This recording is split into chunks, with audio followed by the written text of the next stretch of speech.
So you know how you'll try to have ideas to like motivate employees in creative ways in HR, and you're always trying to be in touch with employees? I try. Especially during the pandemic, right? For sure. So during COVID, I had this great idea, and part of it was we're all remote. We should get a cameo from somebody who can really make an impact and motivate our employees. Yes. Somebody that's dug deep, that does whatever it takes. And the person I thought of was Andy King. Do you know who that is? No. I don't. Do you remember the Fire Festival documentary? Oh my God, yes. No. And the guy that got the guy that got the water, that was like the water bottle. So I paid Andy King, me and the CFO, we paid Andy King, and he did a motivational video for our employees and was like, whatever it takes. And you know who pointed out that that was probably not appropriate from the head of HR and general counsel? The CEO. He was like, we're not sending this out to employees. This is a bad idea. Yeah, that's questionable at best. But it was very motivational. I saw it and I'm like, if he can get the water. Like to see that if he video. can get the water, I have it. Send me the video I have because it. I need some of that motivation. Well, and of course you send it to a couple people. And then I think it probably made its way around the whole company eventually. But sometimes in legal and HR, you have to say, do as I say, not as I do. Absolutely. Because you don't always you have to get creative. You don't always make the best choices. So if I'm thinking of him correctly, he's the man that said he would suck dick to provide water. Or he did suck dick. He said that in the documentary. He did not include that in our cameo, and that's why I thought it was appropriate because he didn't say that. He didn't. Yeah. He said Yeah, what did he say? I think coming from someone who's done whatever it takes. Coming from that, you know, sometimes we got to do whatever it takes, and so that was probably you do whatever it takes. That was not an executive function idea that I had, but it was very funny. So when he was talking about doing whatever it takes, he did not use that example. He didn't use it, so that's why people it put enough gap putting between knee pads on her. But if that's good. I would have had a chuckle and been pretty motivated, and everyone that saw it that then side texted and was like, "That's really funny. Can we put it on the internet?" And I had to say, "No, we can't." So you couldn't Slack channel that. Slack channel that. See, I'm the person that would not thought twice about it and just blasted it and then got the email back, be like, "This is so highly inappropriate. You're fired." I'm like, shit. I thought it was so you asked forgiveness too. Yeah, I know. That's my problem. That was my problem. You're so compliant. I'm permission, 100%. I know legal expertise. But his rate was reasonable. Like I want to say, well, I mean, I would hope so. 100 maybe 100. I mean, I had my limits. Again, we were looking within a scope. It was during the pandemic. Money was not my problem. Exactly. Motivational dick sucker. Oh, that was my nickname in college. Oh my God. Oh, takes me back. You're taking me back. You know what I mean? I went to an SEC school. I know. Exactly. I'm SEC, you know? Oh, damn. It is what it is. Oh, gosh, you know?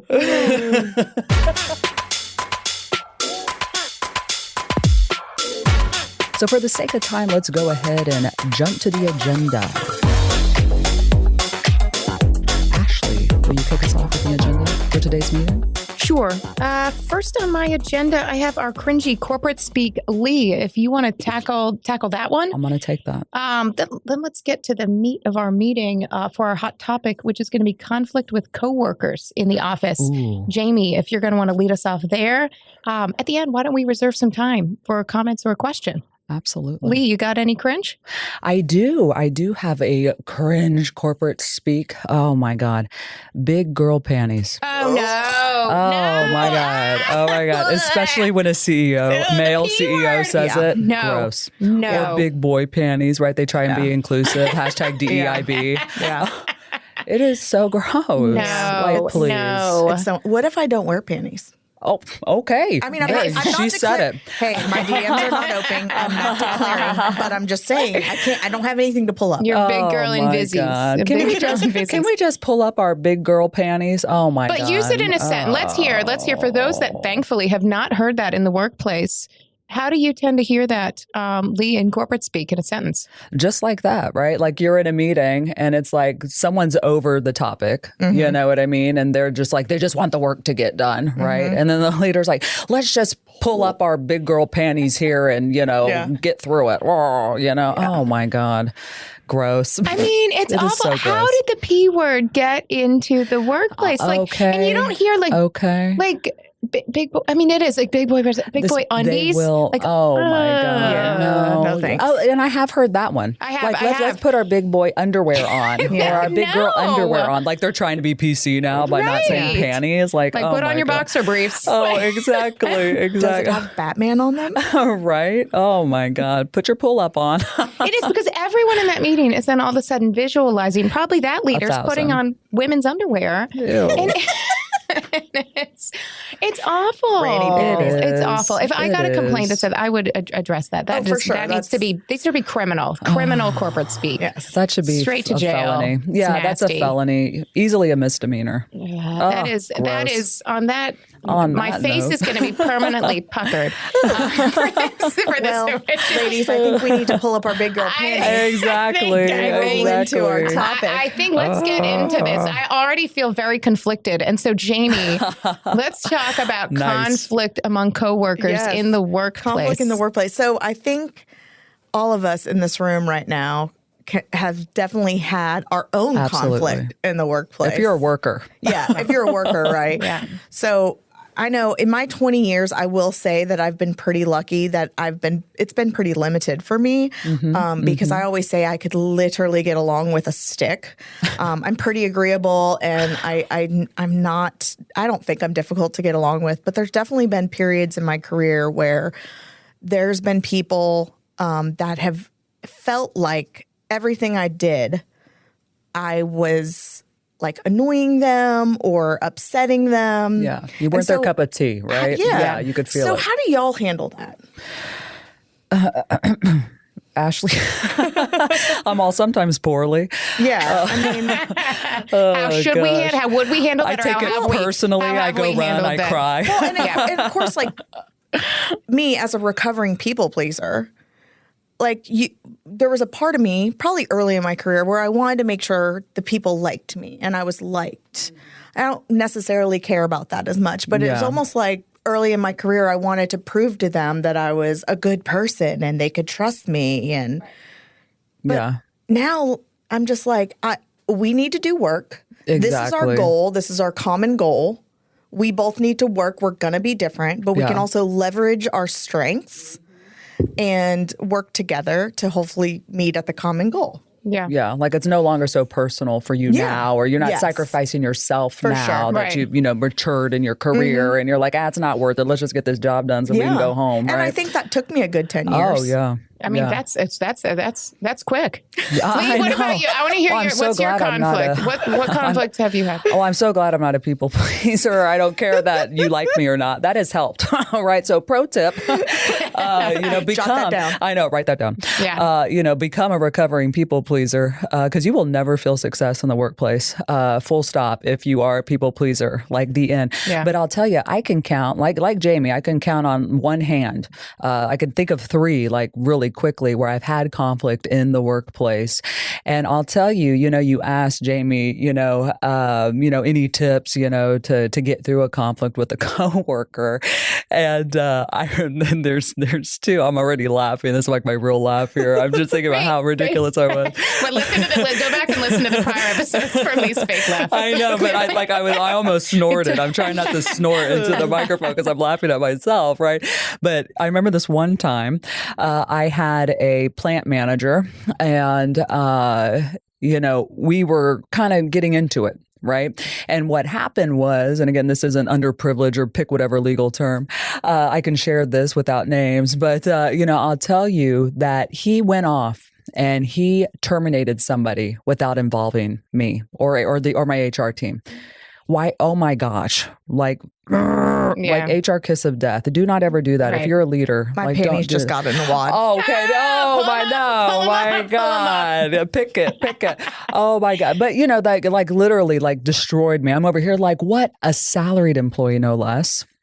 And I'm just like, oh my God. I got so upset. He could see it. And he was like doing the whole merry-go-round of, I know I shouldn't have, but I needed to. And it was the right thing to do. And I'm just there like jaw dropped. I am not kidding.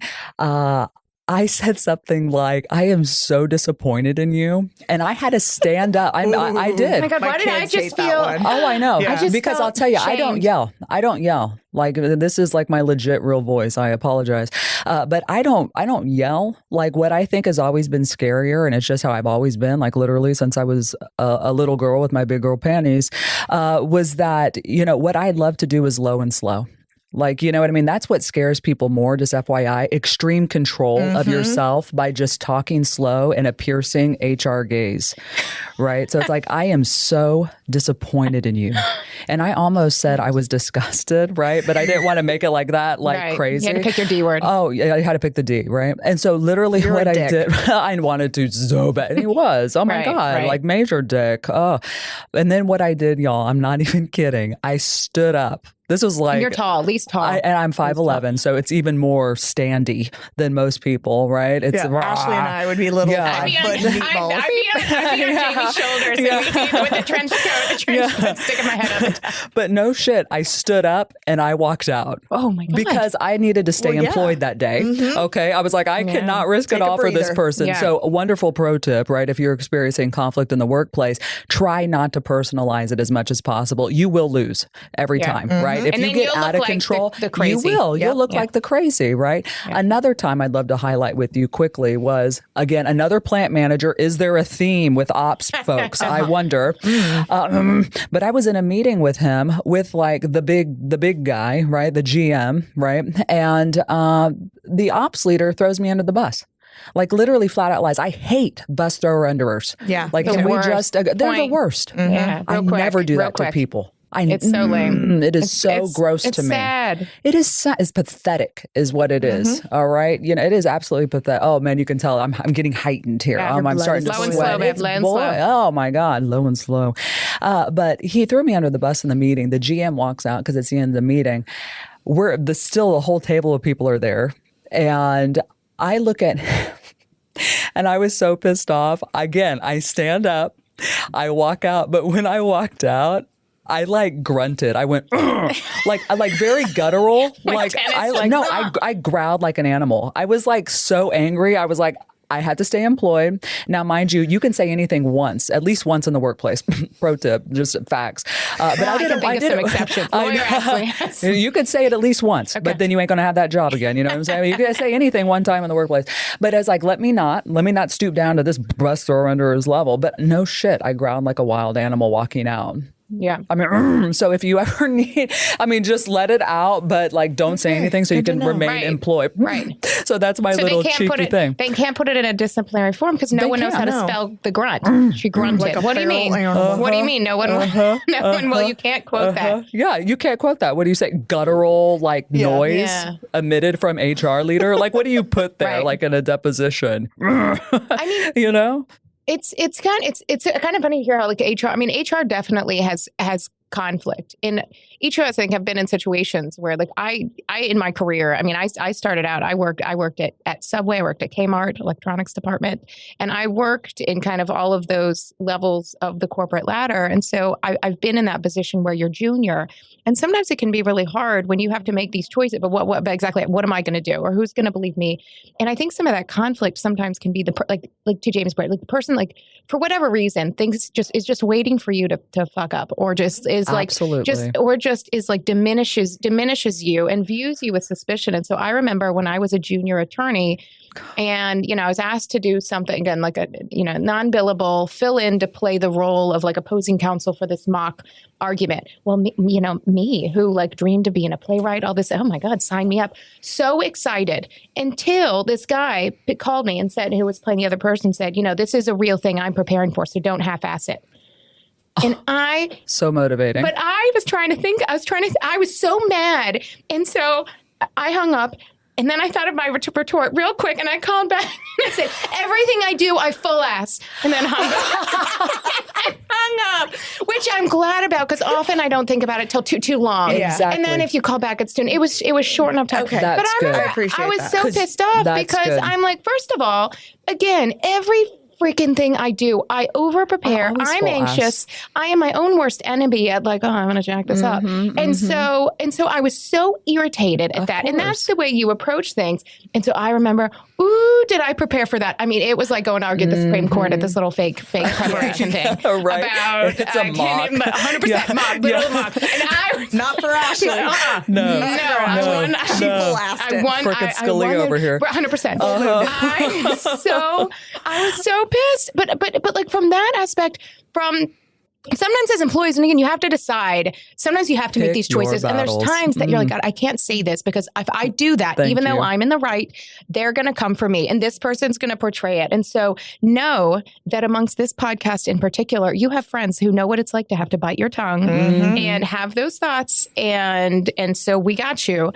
But also sometimes you have to make these decisions, but meeting people where they are. So if someone is, you cannot allow someone to bully you in the workplace. And I think the terms bully and toxic oftentimes are used and they're not specific, are not specific behaviors. But when someone is assuming the worst in you and coming at you, you show them like, I got my shit. I have it covered. And whatever that is to knock them back a few paces.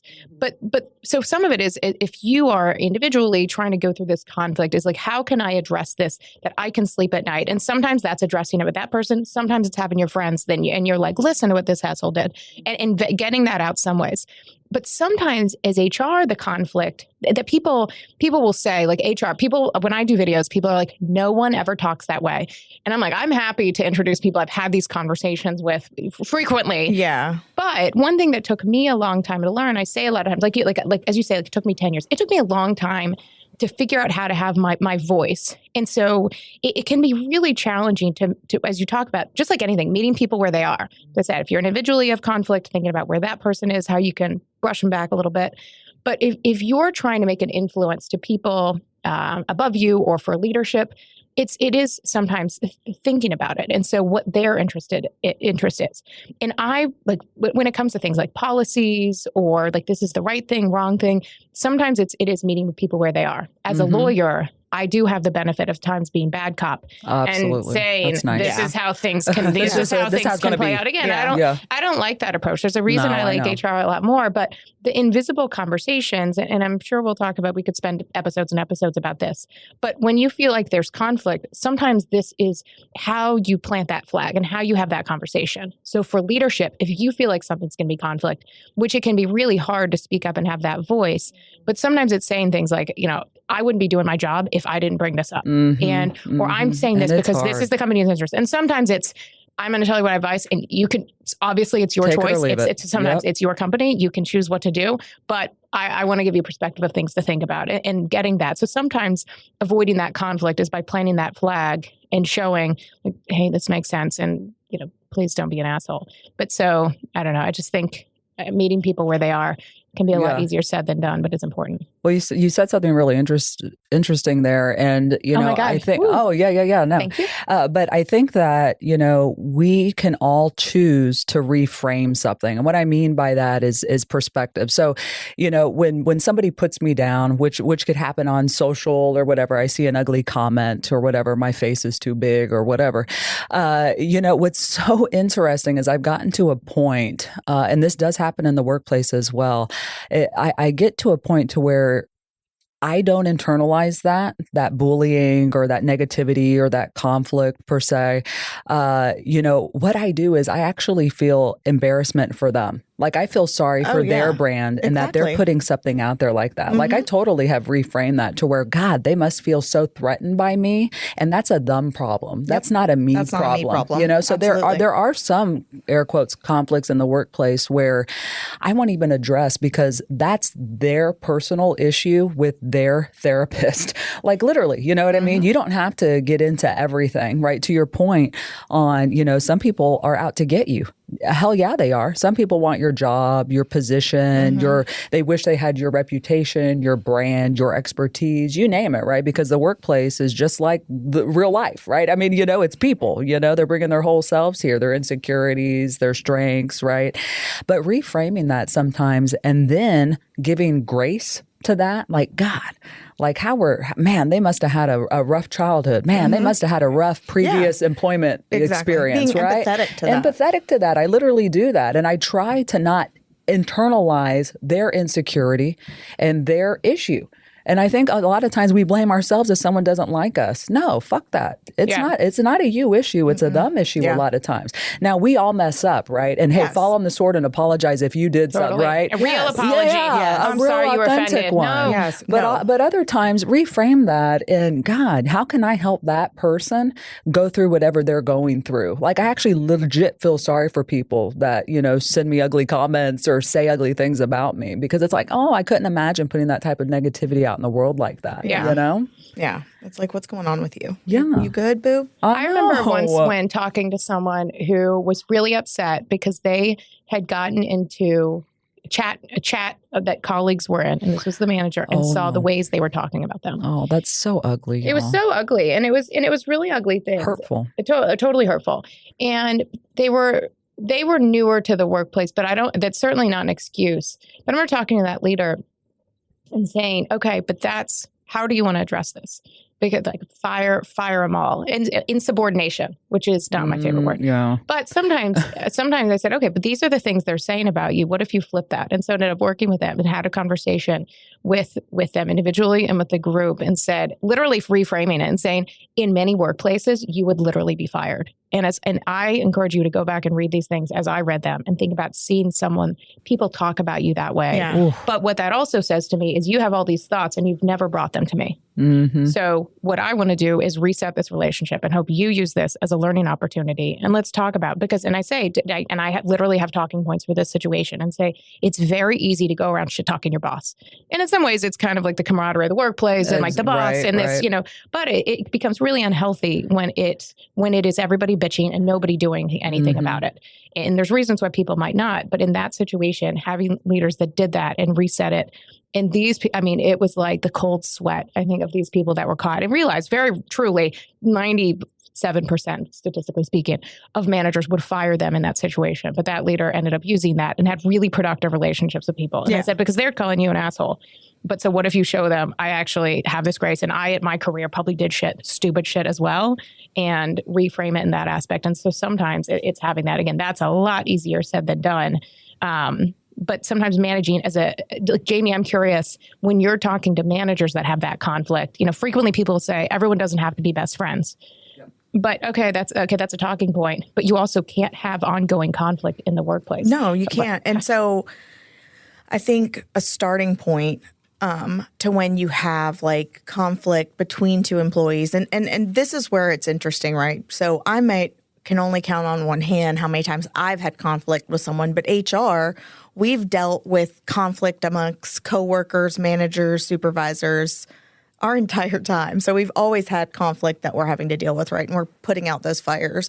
But I think the important thing is to leverage what the common goal is, because so many times, like if you speak to them separately and they're like, well, this is my goal. Well, this is my goal. I'm like, y'all have the same fucking goal, and you're literally working against each other for what? Mm-hmm. Like, we are adults. And I think, in HR, a lot of times we joke that it's like babysitting adults or, high school. Yeah, like high school. Yeah, it can be. But we're all adults and we're here for a common goal. So let's put our big girl panties on. Oh God. And get our job done. but it's also like actually having that conversation, and I'm going to use Gallup strengths. I know I kind of joked about it last episode, Love them. But what I like about it, and this is the cheesy HR in me, is like literally looking at someone's top fives and then seeing how different they are and how they communicate different. And one might think more logically than the other, and the other one is very empathetic, and how they can leverage their strengths, like where their weaknesses are. Fill with in the other gaps. Exactly. Yeah. And I love I'm it. telling you, every time I've done that, it's worked. I'm bought into that. And they've bought in. And like I said, it's very cheesy HR, but I think that is one way to really bridge that gap. For that conflict. I like that, because it's taking also the personal aspect out of it in talking about personal characteristic, but like, oh, this is how I'm wired. And like people will often laugh about it because they're like, oh my God, now I see. It's like scientific data. We can't get along. Literally. And you're like, no, you can't. Like, I do think that can restart and introducing something new. But to your point, having the conversation. I mean, there are times you will talk to people and they'll say, well, these people only communicate by email. Yeah. I'm sorry, what? Well, that's how it's been because we agreed 6 months ago that would be most productive. I'm like, most productive. yeah. Let's look at that adjective. And I Right. think Let's reconsider going how back to productive that is so often now we're just like chatting someone on Teams or Slack or emailing, and we're not just picking up the fucking phone and having that conversation. Like real life connection and understanding, but right? So much can get misconstrued. 1,000%. And Yeah. so actually semi-recently, there was a conflict between two leaders, and I was like, have you guys, and they forwarded Like me all talked? the emails. And I said, Of course, they're forwarding. I'll forward you some emails. I have hundreds I've of got emails. the Oh, please. evidences. no, but I literally said, No, thank you. I said, why didn't either one of you go, let's stop and jump on a quick call? Because there was all this misconception in these emails and the use of LOL and What do you mean by that? Like laughing at yeah, literally laughing out loud. And the one person was offended because she didn't understand. You know, Of but course, my point of was, course. literally someone should have stopped and been like, we're not accomplishing anything going back and forth. Yeah. Let's have a quick call. And I said, also, moving forward, since you do have to work with each other on a regular basis, why don't you set a weekly one-on-one with each other? Like just to, and maybe you don't need it weekly. Maybe it's semi-week. Maybe But it's some sort of monthly. touch point. But because Talk to it's each so other. much easier to have a face, even if it's over Teams, you know, like a Zoom call. Right. To just have that connection with someone. And I think that's where, especially where we're all like remote or on Teams, I think that I at least have seen it more in the last couple of years, just because the misconception of, you know, the message on Slack or they didn't put an emoji or Yeah, I mean, I they think put a period. Those that are in person, I do think. I mean, you tend to hash stuff out because if you and I are working side by side in the factory floor, we're working in healthcare, we're working in retail. I mean, you can only for so long. We all were in high school. You can only freeze each other out so often if you're parked next to each other. Yeah, the visuals mean the most, right? Well, and you also have those managers that want to have the kumbaya session. And I'm like, there's work prior to the kumbaya session. Like, you don't just throw two people in a room and be like, hash it out.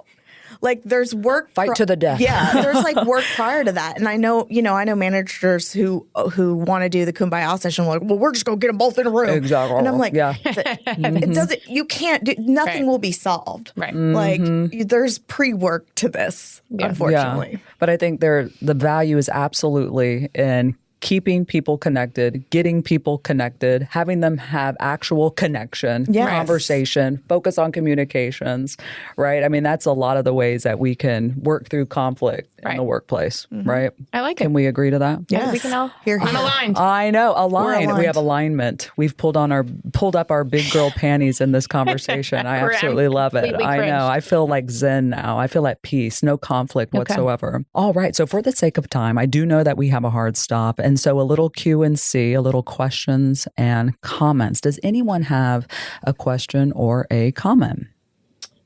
I do. Okay. Ashley. I think a lot of conflict in the workplace could be solved if, when people reach out to people, they could use their first name in an email rather than just to call That's me. novel. A novel, just starting with someone's actual name and not just hitting right into the content and saying thank you when somebody does something for you rather than leave it ghosting. So someone's like, did they get it? Whatever happened. I think those two basics would do a long way to solving some of the conflict in the workplaces. That's my platform. I love that. I'm That's actually value going to add. piggyback off that. Come on, you. And Get that trench coat. I completely agree. I don't think the words "thank you" are used enough in corporate. Gratitude in And- general. Yeah, and I think I'm guilty of it too. We all are, in our meetings 8+ Moving hours too a day. fast. We're moving too fast. But sometimes a simple thank you is literally all I need to hear. And maybe you didn't know I went above and beyond to run that very specific report, and I had to do 5 reports and VLOOKUP and, put things together. Maybe you didn't know that, but thank you. And I'm like, all right, I'm good. And I think you're 100% right. It would solve a lot of the conflict with, instead of saying, I need this report by Hey, Ashley, how's your day All going? these demands. All I these know. demands. I all know. these demands. And sometimes you can just reply to that person and say thank you instead of reply all. Yep. Yeah, like roll that shit in sugar. Mary Poppins that shit. There you go. Oh, gosh. So not a question for me, but a quick comment. People ask me all the time as an HR professional about conflict in the workplace. You all might get those questions too, right? And they're like, why are things so toxic is typically how it's framed in the workplace. And that's because people are fortunately and unfortunately everywhere. So I would just love to leave it at that. And people suck really hard sometimes. They do. And I'm thankful for that because that's called job security. Yes. Right? Absolutely That is job why security. we're all 3 employed. Absolutely. Well, God, thank you so much for joining us at our staff meeting today. We absolutely love to see it. Riveting conversation here, Business and BS.